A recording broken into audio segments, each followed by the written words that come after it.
Belajar dari tokoh-tokoh Alkitab yang memberikan inspirasi hanya di YouTube channel Facebook. Jangan lupa subscribe dan nyalakan notifikasinya ya. Jadi yang menariknya itu kayaknya kalau dari menurut pastor itu dia tokoh yang sangat multidimensional. Dia banyak banget aspek-aspek yang kadang-kadang kita mungkin kita terlalu fokus kepada aspek-aspek ini sampai kita nggak perhatikan kekuatan-kekuatannya dia yang belum pernah kita sadari. Dia perkasa banget. Dia pernah bawa pintu gerbang sendirian kayak dan itu dia tenteng-tenteng kayak 65 kiloan. Amin 65 kilometer, bayangin aja. Tapi kita sering banget kayak mengeneralisasi dia. Kita sering banget berasumsi tentang dia orangnya mesum, nggak tahu diri, baru dia nggak cinta sama Tuhan. Tapi dan kayak setiap kali kita dengar ceritanya dibawain cerita anak-anak itu pasti identik dengan pikiran kotor. Tapi ternyata ada dia ini kayak bawang, dia punya banyak lapisan. Dan setiap kali kita mengiris satu bagian bawang tertentu kita menangis.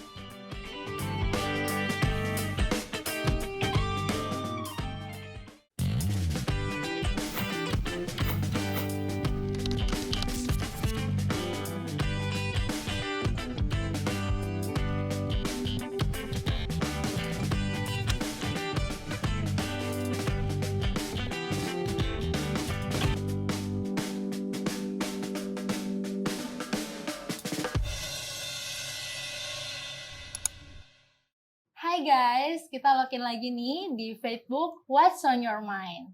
Nah, kali ini kita bakal balik lagi, kita bakal ngestok atau ngulik-ngulik nih profil-profil dari tokoh-tokoh di Alkitab yang lain lagi yang tentunya semoga ini bisa jadi inspirasi, bisa jadi pedoman buat teman-teman semua. Dan kali ini ada aku, Caitlin, bersama dengan Pastor Yohanes Sinaga. Well, biasanya panggilnya Pastor John sih. Oh, Pastor John. Oke, alright. Gimana, Pastor? Apa kabar? Well, all is good. All is good. Ini pertama kali kan? Pertama kali aku. Semangat, Kate. Punten, Pastor. Matur nuhun. Bahasa matur nuhun gak sih? Iya. Ini karena aku baru pertama nih, Pastor. Jadi aku mau tanya tentang first impression. Tapi bukan first impression aku sih. Terserah Pastor ke aja orang lain siapa. Ya? Iya, ke orang lain. Mungkin first impression yang bisa gue bagi itu waktu ketemu ini teman kita namanya Bang Deto, ya orangnya kan ekstrim banget, kayak aneh banget. Jadi pas pertama kali dia nyampe di Filipina kan gue udah nyampe dulu daripada dia kan. Gue ngeliat kayaknya orang ini suka party nih. Woi. Karena kan dulu kan bajunya kan selalu kontras gitu kan warnanya. Jadi itu first impressionnya Pastor. Baju warnanya apa, celana warnanya apa, sepatu warnanya apa itu kayak beda banget. Jadi terus dia kan suka ketawa-ketawa kan, hai kemana-mana. Jadi kayaknya orang ini gaul banget nih. Suka party nih kayaknya, jadi suka dugem nih, terus kayaknya hidupnya gak jelas nih. Wah, kita udah ngomongin orang ini, Pastor. Gak apa, tapi jadinya rambutnya tuh kemana-mana kan, dia gak pernah kayak potong rambut ke tukang ke barber itu gak pernah, dia selalu potong rambut sendiri. Ya, jadi ini first impressionnya berarti sesuai nggak sama apa yang Pastor tadinya pikirin? Atau ternyata kayak, berarti beda kan, Pastor? Ya pertama gue pikir dia tuh kayak orangnya... Oh, jadi at the end dia orangnya kayak gimana, pertama gue pikir dia tuh orangnya kayak gak ada harapan hidup gitu, kayak... Dan akhirnya yang hidup itu kayak gak ada tujuan, yang penting gue ke Filipina jalan-jalan. Ternyata gue ketahui memang sih kadang-kadang dia gak ada tujuan hidup ya. Ya memang sih, ternyata first impressionnya beda ya, Mas. Tapi setelah gue teliti ternyata enggak juga, dia tuh ternyata orang yang rohani. Oke, dia suka untuk diskusi sekolah sahabat, dia suka untuk kegiatan-kegiatan beragama, dan dia juga bersama dengan Bang Deto itu kita buat pelayanan banyak banget ke anak-anak yatim piatu, terus ke tempat sampah, ya literally TPA itu kita bareng-bareng. Sekitar berapa? 6 bulan, setahun. Dia lebih lama sih. Dan dia tuh bisa melakukan semuanya dengan konsisten. Wah. Jadi tentang dirinya dia urakan. Tapi untuk orang lain enggak. Wah. Itu keren banget. Keren banget. Jadi ini first impression yang pokoknya berarti ternyata bertolak belakang. Bertolak belakang. Makanya sampai sekarang itu kalau lo cek FB gue, profil foto FB gue itu sama dia. Itu dia tuh gak pernah gue ganti selama bertahun-tahun. Coba deh cek, mungkin teman-teman bisa lihat deh. Profil FB gue itu foto sama dia itu masih. Nanti dicek ya teman-teman. Wah, oke. Kalau lu gimana? Pernah nggak kayak ada first impression itu kayak bertentangan sama apa yang ekspektasi dan realita? Iya. Kayaknya sih aku ketemu orang pernah, Pastor, kayak gitu. Tapi ini sih kayaknya lebih ke orang ketemu aku juga deh, Pastor. Kayaknya kalau aku pas sekarang udah ngobrol nih sama teman-teman aku sekarang, first impression mereka tuh kayak aduh Kathleen kirain orangnya tuh diem kalem kayak gini Pastor. Tapi ternyata katanya aku agak-agak talk aktif gitu Pastor. Protektif. Ternyata talk Talk aktif. aktif. Maksudnya cerewet. Oh iya iya Aduh, iya. Pastor ya pokoknya. Kayaknya memang sih selama ini waktu gue ketemu lo, gue pikir lo itu kayak introvert gitu sih. Iya, ternyata enggak ya Pastor. Berarti Enggak. terbukti yang temen aku Ternyata bilang. lo sama extrovert kayak si Kit. Ya ngomongin orang lagi kita Pastor. Dia Apa nggak ya? extrovert banget sih sebenarnya, tapi itulah. Oh iya. Jadi pokoknya ternyata bukan cuma aku ke orang, ternyata orang ke aku juga nih. First impression-nya tuh beda Pastor. Nah, kali ini kita bakal ngomongin satu profil tokoh di Alkitab yang ternyata tuh nggak sesuai juga nih Pastor. Mungkin kita mikirnya apa, ternyata yang benernya tuh yang selain itu. Iya, kan? dan juga kayak tokoh ini sering banget buat filmnya, dan sering banget ada ilustrasinya di berbagai budaya berbeda. Itu pasti ada. Tapi kita sering banget kayak mengeneralisasi dia. Kita sering banget berasumsi tentang dia orangnya mesum, nggak tahu diri, baru dia nggak cinta sama Tuhan. Tapi dan kayak setiap kali kita dengar ceritanya dibawain cerita anak-anak itu pasti identik dengan pikiran kotor. Tapi ternyata ada dia ini kayak bawang. Dia punya banyak lapisan. Asik, dan setiap kali kita mengiris satu bagian bawang tertentu, kita menangis. Dalam banget Pastor. Nah kan penasaran kan teman-teman, tapi kita belum langsung ya, kita belum spill langsung nih ya. Karena itu teman-teman tetap saksikan episode kali ini, karena kita akan mengulik, bakal ngesok sama-sama nih yang katanya Pastor tadi, kalau kita ngupas, kita bakal nangis setiap lapisan kita kupas gitu. Oke, tetap saksikan Faithbook.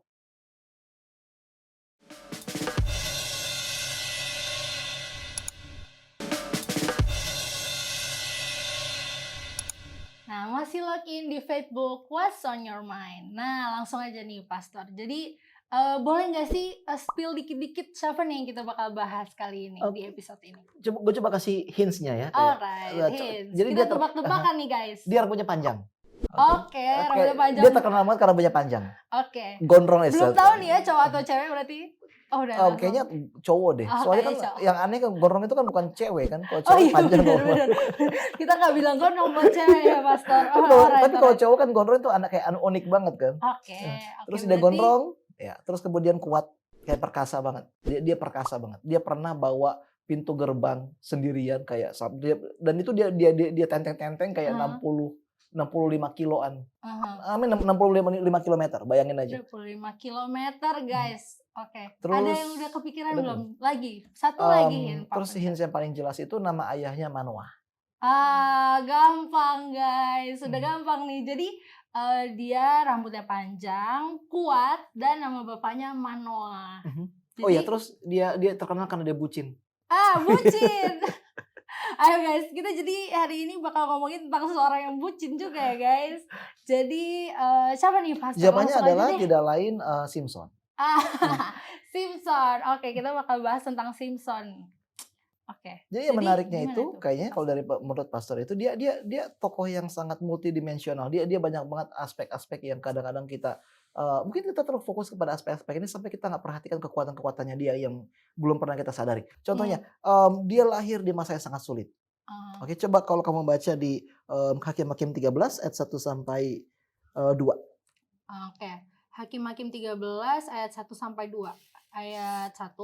Orang Israel melakukan pula apa yang jahat di mata Tuhan, sebab itu Tuhan menyerahkan mereka ke dalam tangan orang Filistin 40 tahun lamanya. Ayat 2. Pada waktu itu ada seorang dari Zora, dari keturunan orang Dan, namanya Manoah, istrinya mandul, tidak beranak. Nah ini menarik dikatakan bahwa pada waktu itu orang Israel melakukan apa yang jahat di mata Tuhan. Kemudian selama 40 tahun mereka itu diserahkan ke tangan bangsa mana? Filistin. Ya, bukan Palestina ya, Filistin. Iya, Filistin. Itu menarik sih kalau nanti kita mungkin bisa bahas ya kenapa Israel itu disebut sebagai tanah Palestina. Apakah itu berhubungan sama orang Filistin? Itu menarik banget sebenarnya. Tapi anyway, kalau coba baca kitab Hakim-Hakim itu ada cycle-nya, ada polanya. Yang pertama adalah bangsa Israel itu akan berbuat dosa, kemudian mereka akan ditindas, kemudian menangis kepada Tuhan untuk kelepasan, dan kemudian Tuhan memberikan kelepasan. Jadi itulah 4 cycle yang ada di kitab Hakim-Hakim. Terus berulang itu berarti ya, berulang terus, Pastor, berulang kalau terus. cycle. Dan nanti Tuhan akan bangkitkan seorang hakim untuk melepaskan mereka. Tapi ketika kita masuk ke pasal 13, oke, jadi pasal 13 ini merupakan prelude atau kayak awal lah. Awal dari kehidupan Simpson. Anehnya pola itu nggak ada. Perhatikan nggak? Mereka dikatakan mereka melakukan apa yang jahat. Kemudian ada mereka diserahkan kepada bangsa Filistin 40 tahun. Tapi anehnya tidak ada permintaan untuk kelepasan. Iya. Ceritanya langsung nih ke si ibunya. Ya, langsung ke ibunya. Yaitu nanti yang di mana nanti akan muncul malaikat dan malaikat ini akan memberitahukan bahwa ayat 3, memang engkau mengandung tidak beranak tetapi engkau akan melahirkan engkau akan mengandung dan melahirkan seorang anak laki-laki. Oke, dan anak itu akan menjadi seorang nazir Allah dan dengan dia akan mulai penyelamatan orang Israel dari tangan orang Filistin. Jadi entah kenapa yang langkah ketiga itu dilompat. Tidak ada tangisan minta pelepasan, tidak ada pertobatan. Tapi bangsa Israel tetap saja mereka diperbudak oleh orang Filistin. Dan kalau kamu mau bandingkan lagi dengan Hakim-Hakim pasal 2, pasal 3, pasal 4 sampai pasal 12, nggak ada bangsa yang menjajah Israel selama bangsa Filistin. Itu nggak ada. Oke. Bayangin selama 40 tahun. Iya. Kalau gitu kenapa bisa orang yang dijajah itu nggak minta kelepasan? Apa mereka udah kebiasaan jadi nyaman? Masa nyaman dijajah sih, Pastor? Kan itu nggak make sense kan? Apa mereka nyaman dijajah? Dan kenapa Tuhan harus melepaskan bangsa Israel melalui seorang hakim yang begitu kontroversial? Kenapa dari semua hakim-hakim yang ada di kitab hakim-hakim ini hanya Simpson sajalah yang pertama kelahirannya diramalkan dan dinubuatkan. Dan hanya dia saja yang diberikan kekuatan ekstra. Berbeda dari yang lainnya. Yefta nggak menerima kekuatan lebih. Gideon nggak menerima kekuatan yang luar biasa. Begitu juga dengan Ehud. Mungkin Samgar iya. Tapi itu hanya one time event. Iya. Jadi memang narasi kelahiran Simpson pasal 13 itu menunjukkan Simpson adalah seorang hakim yang unik, yang berbeda. Dia memiliki kisah yang sepertinya kayak merupakan merupakan contoh dari Yesus. Yes. Iya benar, Pastor. Dan berarti dia ini the chosen one ya, Pastor? Ya, dia the chosen one. Karena bahkan even sebelum dia dilahirkan, jadi beda sama yang lain. Gitu. Iya, sebelum dilahirkan juga itu requirement cukup keras, itu dikatakan bahwa oleh sebab itu peliharalah dirimu, jangan minum anggur atau minuman yang memabukkan dan jangan makan sesuatu yang haram. Tapi uniknya adalah Nabi itu malaikat nggak katakan bahwa yang wanita itu juga adalah harus disisihkan ibunya. Iya. Yang dikatakan itu anak laki-laki ini. Kenapa perempuan ini juga harus dikasih larangan minum anggur dan segala macam? Kenapa nggak hanya Simpson aja? Oh iya. Jadi sespesial itu dia udah dipersiapkan ya, Pastor. Nah pertanyaannya Kate, kenapa ibunya itu harus dikasih larangan juga? Karena berarti itu Tuhan punya satu rencana yang benar-benar khusus nih buat Simpson. Ya, jadi tapi kenapa ibunya juga dikasih larangan? Kenapa, Pastor? Nah, kamu pernah nggak ketemu orang Korea kayak sekilas? Mungkin lo pasti pernah nonton K-drama ya, pasti pernah kan. Nah, waktu itu kalau Pak Pendeta pernah punya teman orang Korea, pas kenalan itu umur kamu berapa? Terus dia nanya balik, umur Korea atau umur saya yang umur Barat? Itu dia tanya. Kenapa? Karena di tradisi dan budaya Korea itu umur kita tuh dihitung sejak kita dibentuk di kandungan. Oh berarti kan kita kalau biasa kita lahir dulu 9 bulan. Baru dihitung kita umurnya. Mulai start dari birthday. Iya. Tapi kalau orang Korea dari udah dalam perut udah begitu di perut itu udah dihitung umurnya. Fun fact guys. Iya. Kenapa demikian? Karena bagi mereka kehidupan itu sesuatu yang sakral dan perkembangan bayi itu ditentukan oleh dedikasi seorang ibu terhadap anaknya. Dan hal yang sama juga diberitahukan kepada istri Manoah. Oke. Dikatakan kamu harus menjaga tubuhmu, nggak boleh ada minum anggur, nggak boleh ada memakan sesuatu yang haram. Kenapa? Karena anakmu ini adalah anak yang spesial. So every child is special. Therefore, as a mom, as a woman, take care of your body. Yes. Okay. Penting guys, catat, take note, ini penting nih. Berarti tuh kayak karena kehidupannya Simpson tuh udah dimulai gitu ya, Pastor, Ya, dari ibunya. dari Oke, kandungan. oke, oke, oke, Dari oke. kandungan, dan inilah yang membuat kehidupan Simpson itu begitu unik. Jadi ada begitu banyak ekspektasi, begitu banyak harapan yang mereka miliki untuk bayi ini. Mhm. Baik dari ayahnya yang bernama Manoah. By the way, Manoah itu namanya itu sama kayak Noah, artinya rest. Jadi Wah. memang semua itu menunjukkan bahwa dengan kehadirannya seorang anak Nazarite ini, Mhm. seorang anak yang bernazir ini, maka bangsa Israel bisa lepas dari cengkraman orang Filistin. Jadi orang Filistin ini adalah bangsa yang apa yang membuat mereka itu begitu lama bisa menjajah orang Israel? Simple. Kita berkata di dalam kitab Samuel itu bahwa Mhm. mereka itu memanipulasi pembuatan senjata. Oke, Iya. jadi metal Jad craft pembuatan kayak pedang, baju zirah, perisai itu hanya dimiliki oleh orang Filistin. mhm. Kalau misalnya orang Israel pengen pergi perang, mereka Harus sama harus orang beli Filistin. perlengkapannya kepada orang Filistin. Wah, makanya jadi ada ketergantungan ya Ada berarti, Pastor? ketergantungan. Jadi yang kita temukan itu bukanlah penindasan sepihak, tapi ada Hmm. koeksistensi. Mereka belajar untuk hidup berdampingan, tapi orang Israel dilihat sebagai makhluk yang lebih rendah lagi. Hmm. Nah, bagaimana ini semua berhubungan? Oke, karena pada waktu itu orang Israel tidak sadar bahwa mereka telah dijajah. Saking mereka So, akhirnya ya makanya ini ya, bisa 40 tahun itu iya, iya, makanya iya. tidak Nggak ada ada tangisan untuk minta minta pembebasan, pertolongan. ya karena mereka nggak merasa mereka dijajah, dan untuk menghadapi situasi inilah Tuhan membangkitkan seorang nabi, seorang Mem pemimpin yang spesial. Yaitu Simpson. Hmm. Wow, ternyata kayak, bahkan dari keluarganya pun ya, Pastor, ibunya udah disiapin. Bahkan tadi fun fact tentang bapaknya yang namanya Manoah juga ya, Hmm. Pastor.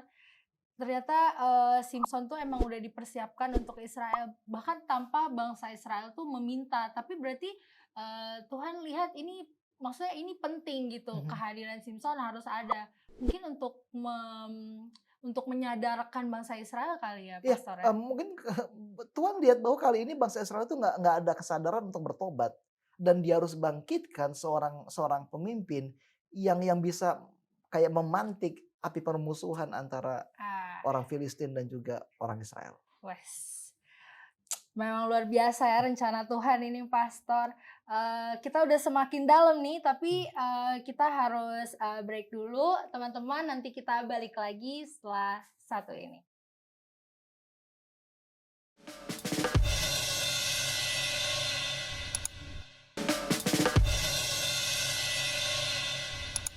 Balik lagi nih guys di Facebook What's on Your Mind. Jadi apa nih sejauh ini guys, so far What's on Your Mind guys? Kita udah bahas nih, agak udah mulai masuk nih ke intinya soal Simpson.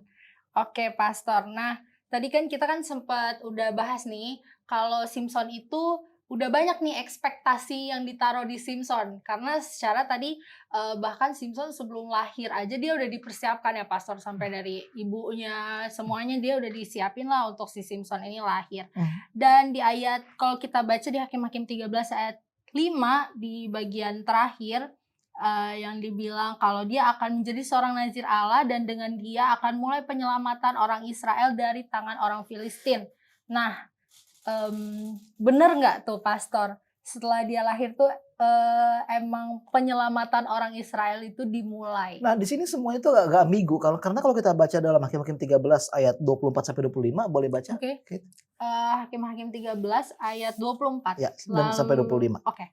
Lalu perempuan itu melahirkan seorang anak laki-laki dan memberi nama Simpson kepadanya. Anak itu menjadi besar dan Tuhan memberkati dia. Ayat 25, mulailah hatinya digerakkan oleh roh Tuhan di Mahanedan yang terletak di antara Zora dan Estet. Nah, ketika kamu baca ayat ini mengingatkan kamu kepada Yesus nggak sih? Terutama dalam kitab Lukas. Yes. Yesus bertambah besar, oke, dan dia Yes, dikasih yes, Allah oleh manusia. Nah, ini agak-agak sama narasi yang pertama karena dikatakan juga bahwa anak itu menjadi besar, oke. Ya kan, tadi gue bilang apa?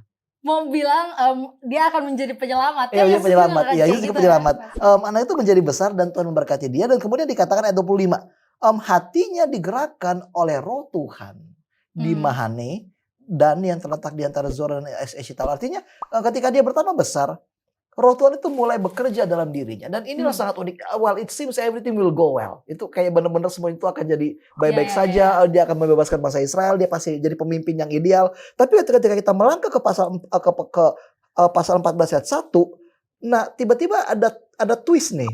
Ya, kamu suka nggak sih kalau nonton film tiba-tiba ada twistnya gitu?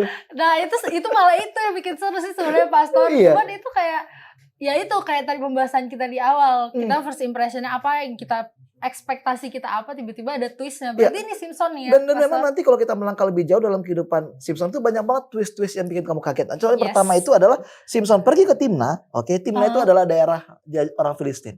Itulah mengapa tadi Pastor bilang bahwa sebenarnya itu bukan penjajahan, tapi itu ada kayak penguasaan terselubung. Bayangkan, di sini orang Israel, Sam Simpson itu, dia bisa pergi dengan bebas ke Timna. Artinya batasan antara orang Israel yang kudus dan orang Filistin yang kafir itu nggak ada. Bahkan seorang Simpson saja bisa kok jalan-jalan ke Timna. Dan dikatakan bahwa di situ ia melihat seorang gadis Filistin. Ia pulang dan memberitahukan kepada ayahnya dan ibunya, di Timna aku melihat seorang gadis Filistin, tolong ambillah dia menjadi istriku. Oke, memang sih bagus, tolong dong.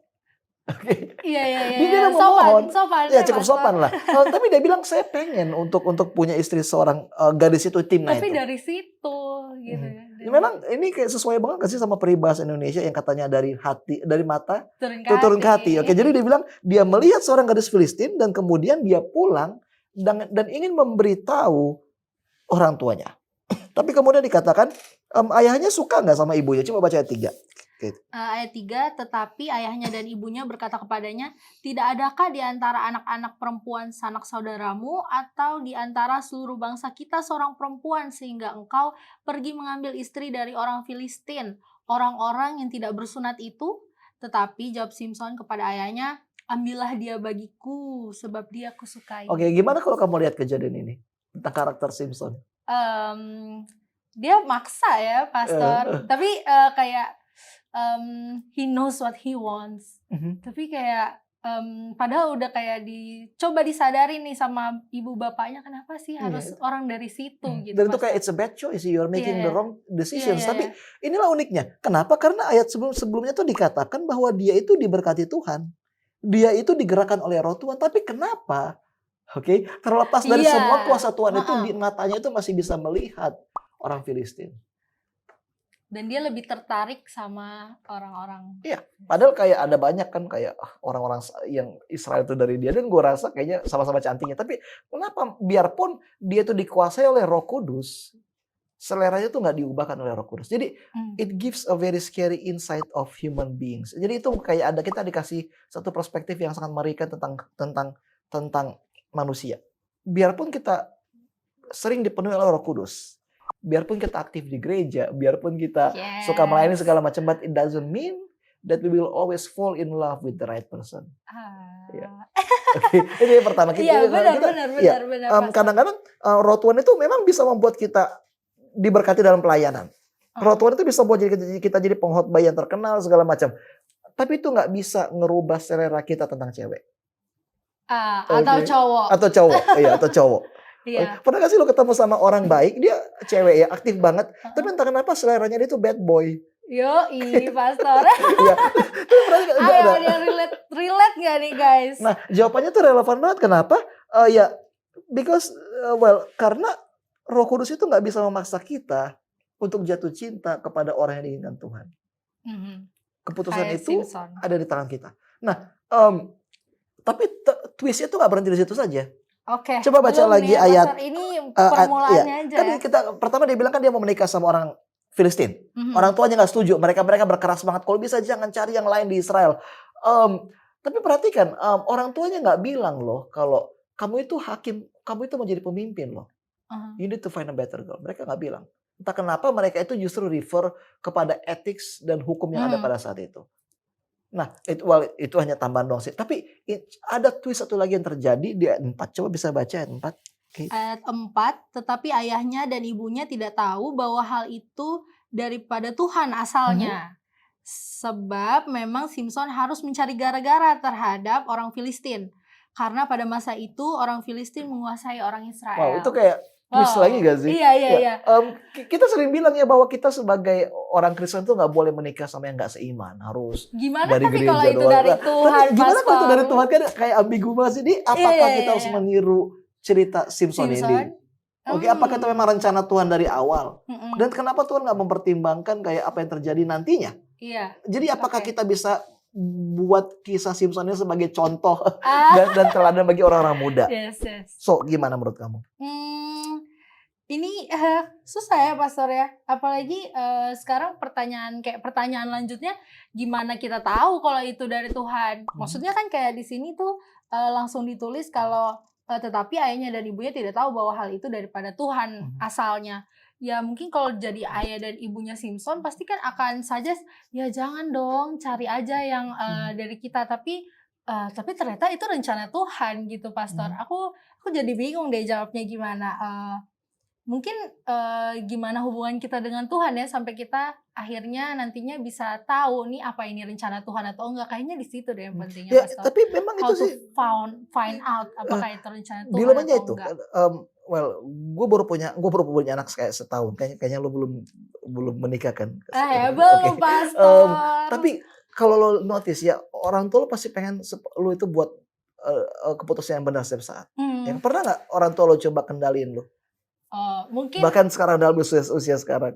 iya mungkin memberikan masukan-masukan, suggestion sih Pastor. Mungkin nggak mengendalikan yang gimana. Tetap keputusan endingnya ada di Ada di aku. lo. Oke, tapi memang harus sadari bahwa kadang-kadang, well, you make decisions that is not in line with them. Iya kan? Dan kadang-kadang sebagai orang tua kita pengen banget anak ini sesuai dengan apa yang kita inginkan. Tapi sering kali mereka membuat keputusan yang kelihatan bodoh.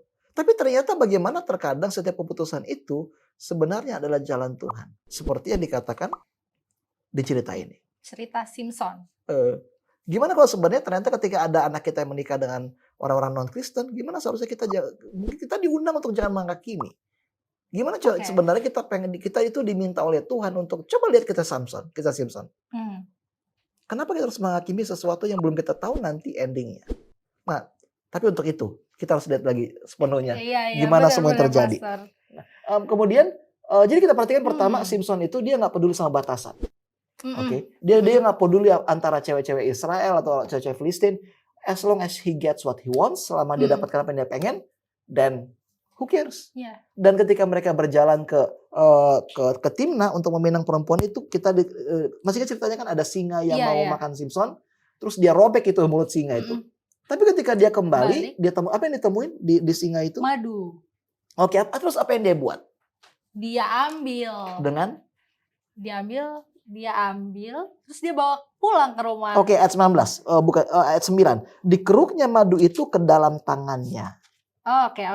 Dia ambil pakai tangan. Oke.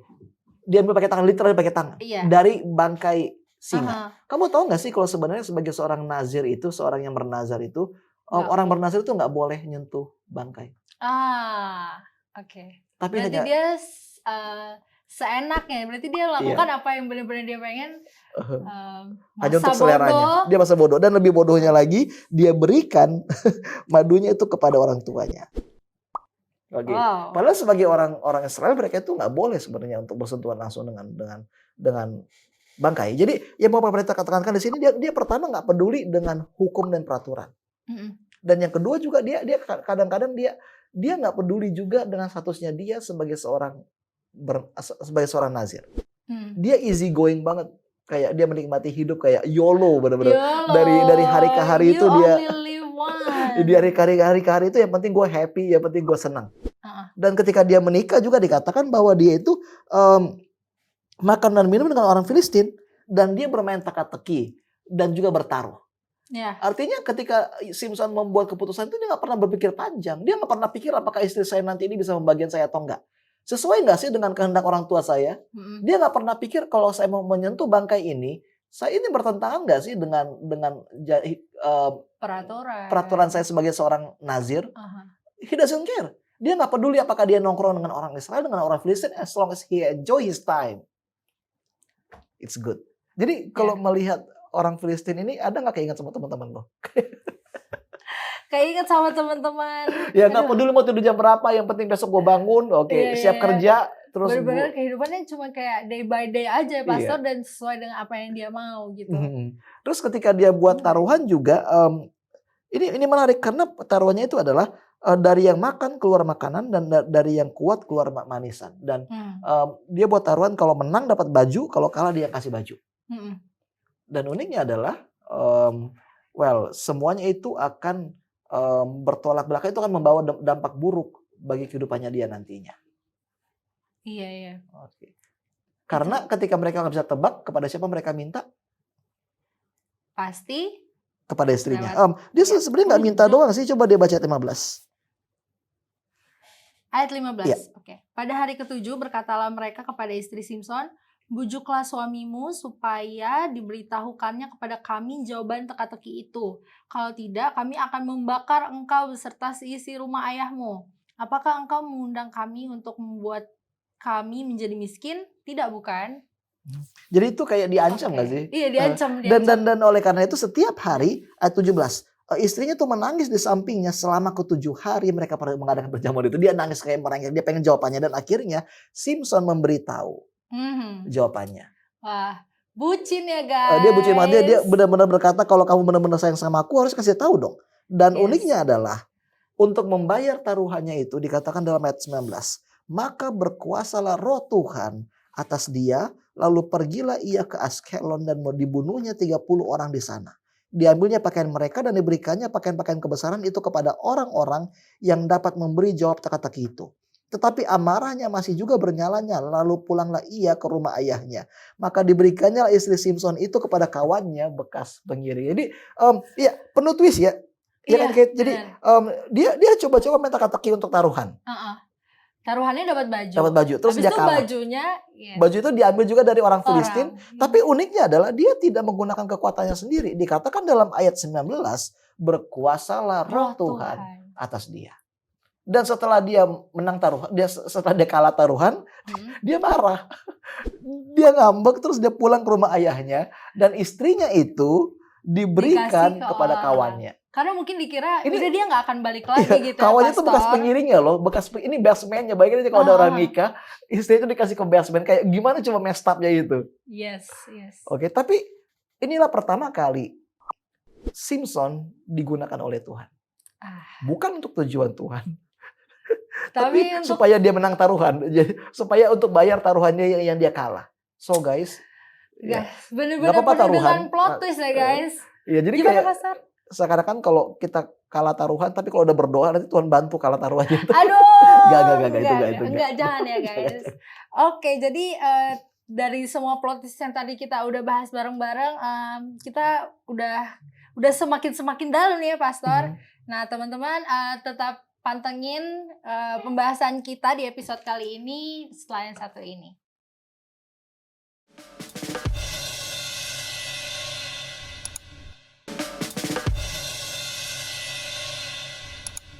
Hai guys, balik lagi. Kita sekarang udah mau sampai di akhir-akhirnya nih. Cerita dari Simpson ya, Pastor ya. Untuk bagian pertama. Oke, bagian pertama guys. Jadi nantikan ya bagian kedua. Oke, jadi gimana nih Pastor setelah semua plot twist tadi? Nah, dia kan udah pulang ke rumah kan, karena dia ngambek. Iya, karena ngambek. Terus begitu dia pulang ya, bayangin aja orang nih, waktu hari pernikahan dia pulang. Ya gimana coba perasaan keluarga istrinya kan udah pasti ya, akhirnya istri itu dinikahin lagi dengan teman baiknya, yaitu bestman-nya. Itu kayak miserable banget sih kayak. Shout out buat cowok-cowok yang tukang ngambek. Iya. Ingat jangan ngambek pas hari pernikahan ya. Nanti dinikahin sama yang lain bro, istri lo bro. Jadi, nah, kemudian yang lebih uniknya lagi karena dikatakan di sini setelah beberapa waktu berlalu pas tiba musim menuai gandum, uniknya lagi tiba-tiba Simpson kangen. Dia balik, dia bawa seekor anak kambing, terus dia berkata begini, aku mau ke kamar mendapatkan istriku. Nah, kalau dalam bahasa Inggris itu lebih detail sebenarnya, lebih ambigu, karena dalam bahasa Inggris dikatakan, di dalam bahasa Inggris dikatakan, let me go into my wife, into her room. Itu kayak ambigu nggak? Let me go into my wife. Jadi dia mau masuk ke dalam istrinya. Oke. Jadi ya alasan kenapa dia ketemu sama istrinya bukan karena dia cinta memang, tapi dia lagi nafsu dan dia nggak tahu kemana lagi. Aduh, Simpson. Serius, jadi dia tuh pulang memang literally Terus? kalau dalam lihat bahasa Ibraninya, memang dia tuh pengen hubungan seksual. Jadi begitu dia kangen lagi sama istrinya, dia pengen hubungan seksual, dia kembali ke Timna untuk mencari istrinya. Nah, begitu dia ketahui bahwa istrinya udah dinikahkan dengan orang lain, dia marah. Dia marah. Ayat 3, sekali ini aku tidak bersalah terhadap orang Filistin apabila aku mendatangkan celaka kepada mereka. Nah, untuk melampiaskan kemarahannya, maka pergilah Simpson, ditangkapnya 300 anjing hutan, diambilnya obor, diikatnya ekor dengan ekor, dan ditaruhnya sebuah obor di antara tiap-tiap 2 ekor. Kemudian dinyalakanlah obor itu, dan dilepaskanlah anjing hutan itu ke gandum yang belum dituai kepunyaan orang Filistin. Sehingga terbakarlah tumpukan-tumpukan gandum dan gandum yang belum dituai dan kebun-kebun pohon zaitun. Jadi dia ambil 300 anjing liar. Seniat itu loh, bayangin. Nangkep 300 anjing liar tuh gimana coba? Iya, 300, Pastor. Bukan cuman 10 bukan 5, aja tuh banyak loh, Pastor. Ini 300, kemudian iya. 1 ekor, 2 ekor itu diikat ke 1 obor. Jadi terus mereka dilepas ke ladang gandum. Effortnya ya, Pastor. Jadi effortnya niat banget. Dan semua itu terjadi karena dia marah kepada keluarga istrinya. Jadi pelampiasan itu bukan kepada keluarga yang bukan ke ayah yang nikahin istrinya ke orang lain. Padahal ayahnya udah bilang loh, adiknya itu lebih cantik. Kamu mau nggak sama adiknya? Tapi karena dia lagi nafsu, terus dia nggak sabaran, akhirnya pelampiasan itu dengan dia tuh kreatif banget sih. Kebayang nggak lo dia pakai balas dendam? Kepikiran aja ya, Pastor. Lo pernah nggak sih kayak mantan balas dendam ke lo? Pasti pernah ada sejarahnya. Aduh, mau nggak bisa di-spill di sini nih, Pastor. Jadi dia tuh pelampiasannya bukan kepada keluarganya, bukan kepada mantannya, tapi kepada satu bangsa. Satu bangsa. Pas lagi menuai gandum, jadi semua gandum orang Filistin itu hancur. Karena dia emosian. Oke. Dan waktu itu ya otomatis ya semua orang ingat. Dan apa yang diperbuat oleh orang Filistin, mereka ayat 6. Kemudian pergilah orang Filistin ke sana dan membakar perempuan itu beserta ayahnya. Sebagai balasan dari apa yang dia perbuat. Simpson nggak peduli. Dia nggak pernah prediksi kalau pertindakannya itu justru membawa petaka kepada bapak mertuanya. So kita lihat dia benar-benar orang yang carefree banget sampai dia nggak mikir konsekuensi dari tindakannya. Dia emosional, dia nafsuan, dia impulsif.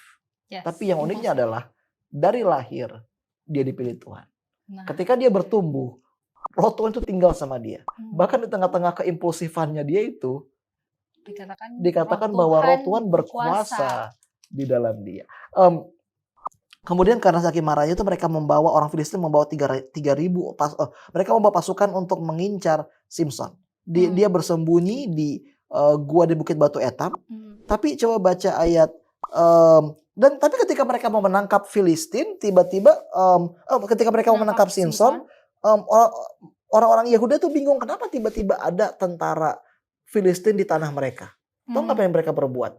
Mereka bernegosiasi dan mereka setuju dengan orang Filistin supaya mereka yang menangkap Simpson. Jadi orang Yahudi itu punya 3.000 orang, tapi bukannya bertarung bersama Simpson, tapi justru mereka rela untuk mengorbankan Simpson demi keamanan dan kedamaian antara hubungan Filistin dan Israel. Segitu dalamnya lah mereka diperbudak. Sampai lebih baik mereka mengorbankan satu orang Israel daripada masuk jatuh berperang dengan orang Filistin. Dan teman-teman tahu apa yang terjadi kemudian? Kamu tahu apa yang terjadi kemudian? Dia ambil rahang keledai dan kemudian dia bunuh 1.000 orang bersama tulang itu. Dan dengan kesombongan dia berkata, dengan rahang keledai bangsa keledai itu kuhajar, dengan rahang keledai 1.000 orang kupukul. Dia masih sempat sombong. Oke, jadi kita lihat di sini bagaimana kayak orang Filistin itu bukan menindas, tapi dia menekan secara ekonomi sampai di mana mereka tiba di satu sisi di mana orang-orang Israel itu nggak bisa melihat masa depan tanpa kehadiran orang Filistin. Yang diperbudak itu bukanlah fisik mereka, bukan. Mhm. Yang diperbudak itu adalah ekonomi. Hmm. Dan itulah makanya tidak ada yang berani melawan orang Filistin kecuali Simpson. Iya. Dan alasan kenapa orang Simpson itu melawan orang Filistin ya karena dia impulsif, karena dia sakit hati, karena istrinya dinikahin dengan orang lain. Oh, So endingnya adalah dia sangat haus, kemudian dia ingat Tuhan. dia ingat Tuhan. Untuk pertama kali dalam kehidupannya dia berdoa. Mhm. Dan kemudian dikatakan ayat 19, kemudian Allah membelah liang batu yang di Lehi itu dan keluarlah air dari situ. Ia minum lalu menjadi kuat kembali. Dan ayat 20, ia memerintah sebagai hakim atas orang Israel dalam zaman orang Filistin 20 tahun lamanya. Jadi ini adalah awal kebangkitan Simpson sebagai hakim. Mhm. Dan dia mengawali karirnya bukan karena dia itu motivated oleh kerohaniannya, dia bukan. Iya. Tapi karena dia patah hati. Iya. Jadi Iya, Pastor. gimana menurut kamu? Iya, ini tuh tapi sebenarnya apakah ini tuh sebenarnya semuanya rencana Tuhan? Maksudnya padahal yang dia lakukan itu bukan hal-hal yang baik kan, Pastor? Tapi ternyata itu setelah disusun lagi, ini tuh rencana Tuhan dan kehadiran Simpson itulah yang dibutuhkan sama Israel berarti. Nah, apakah itu benar rencana Tuhan atau enggak? Untuk itu kita harus lihat nanti di bagian 2. Oke. Karena belum ya, Pastor? Karena memang banyak sih dalam kehidupan kita itu penuh tanda tanya. Kenapa harus begini? Kenapa harus begitu? Kenapa? Mungkin dalam kehidupan Catherine pasti banyak banget hal-hal yang lu bingung. Tapi kadang-kadang kehendak Tuhan itu hanya bisa dimengerti di akhir kehidupan kita, bukan di tengah. Oke. Jadi ini belum ya, Pastor? Belum. So, jadi implikasi apa yang kita bisa ambil dari Simpson? Harusnya lo yang nanya sih. Kenapa Pastor udah ngambil ini aku ya? Nggak, jadi implikasi apa nih Pastor yang kita bisa ambil dari sejauh ini kehidupan Simpson yang belum sampai akhir nih, belum ending, Pastor? Jadi yang pertama, Simpson itu hidup dengan attitude yang sangat-sangat carefree. Dia nggak peduli sama konsekuensi. Dan kita saksikan ketika kita nggak peduli sama konsekuensi, orang lain menderita. Orang lain terus yang menderita. Nah pertanyaan adalah kenapa Tuhan gunakan Simpson yang seperti ini? Kenapa Tuhan nggak menyerah, biarnya ya udahlah anak lain aja lo gue pakai. Kenapa justru di tengah-tengah keambiguan kehidupannya itu dikatakan Tuhan itu masih berkuasa di dalam dia. Karena kalau biarpun kita nggak suka, Simpson itu tetap mencontohkan siapa Kristus. Nah tapi nanti kita bakal bahas di bagian kedua. Oleh karena itu, kenapa? Karena dunia di mana dia hidup itu adalah dunia yang sudah menjadi toleran dengan dosa. Mereka nggak peduli lagi apa jahat, mana benar. Mereka nggak peduli lagi apa mereka sudah dijajah atau enggak. Yang penting selama saya bahagia, if everything is well, then it's okay. Hal yang sama juga berlaku dengan dosa. Ketika kita hidup dalam dosa, kita pasti belajar untuk berkompromi. Dan ketika kita belajar untuk berkompromi, kita pasti nggak akan pernah lagi berdoa memohon ampun atas semua hal yang telah kita perbuat secara mendetail. Karena kita merasa mungkin itu bukan sebuah kesalahan yang... Iya, dan perhatikan orang Yehuda itu, biarpun mereka punya pasukan 3.000, mereka lebih memilih untuk mengorbankan Simpson daripada berjuang bersamanya. Kenapa? Karena bagi mereka hidup dalam dosa lebih nyaman daripada untuk berubah. Iya kan? Nah, jadi ada 2 keluarga. Mungkin untuk pastor tutup ya sedikit dengan ilustrasi. 2 keluarga mereka baru punya listrik di kampungnya. Oke. Keluarga pertama ketika lampu nyala, mereka lihat ternyata rumah gue berantakan banget ya. Selama ini nggak ada. Kan mereka nggak ada lampu kan. Begitu ada listrik mereka sadar rumah gue berantakan banget ya. Kalau gitu gue harus bersihin. Tapi keluarga yang kedua begitu lampu nyala, mereka lihat rumah gue berantakan. Apa memang dari dulu sudah begini? Ya udah biarin aja lah. Dan itulah fungsi dari Roh Kudus untuk menerangi kehidupan kita. Tapi apakah kita akan memperbaiki atau enggak? Tergantung kita. It's up to us. Dan kadang-kadang kita perlu figur untuk mengubah pola pandang kita dan untuk memperkenalkan bahwa ada masa depan berbeda. Dan inilah alasan kenapa Tuhan memanggil Simpson. Karena untuk pertama kali dalam sejarah ada orang yang berani membunuh 30 orang Filistin di kota mereka sendiri. Untuk pertama kali dalam sejarah ada orang Israel yang berani membakar gandum dan hasil panen orang Filistin. Untuk pertama kali dalam sejarah ada seorang yang berani membunuh tentara Filistin, 1.000 orang banyaknya tanpa ragu-ragu. Dan selama 20 tahun dia menjadi hakim, tapi sayangnya ada satu kata yang selalu hadir di dalam kehidupan setiap hakim, yaitu adalah dan damai berkuasa di Israel selama beberapa tahun. Tapi kata yang sama itu tidak ditemukan di kitab di cerita Samson, nggak ada. Biarpun dia menjadi hakim, tidak pernah ada damai. Kenapa? Well, kita bahas di bagian kedua. Oke, baik. Jadi teman-teman jangan lewatkan ya episode kedua mengenai Samson, dan mungkin sekarang Pastor boleh berdoa. Oke. So, let's pray. Bapa di surga, terima kasih Tuhan atas berkat yang telah Kau berikan. Kami belajar begitu banyak dari kehidupan Samson, terutama awal-awal ketika ia belajar untuk bertumbuh. Biarlah Tuhan kami peka terhadap tindakan yang kami perbuat. Ajarlah kami untuk mengakui bahwa ada beberapa hal yang sulit untuk kami kendalikan. Dan daripada memanjakan selera, tekankanlah kepada kami bahwa kami harus mengendalikan keinginan kami. Dalam nama Yesus kami berdoa. Amin. Amin, thank you Pastor. Baik teman-teman, thank you buat teman-teman yang udah login bareng-bareng kita di episode kali ini. Jadi masih ada part kedua tentang Samson dan jangan lewatkan. Dan kalau teman-teman merasa terberkati dengan episode ini, boleh dong teman-teman mungkin komen di video ini, atau teman-teman boleh share ke teman-teman yang lain, dan jangan lupa like dan subscribe channel ini. Dan supaya teman-teman nggak kelewatan nih, kita nanti bakal suggest profil-profil dari tokoh-tokoh lain di Alkitab di program ini. So, see you in the next episode guys. Bye!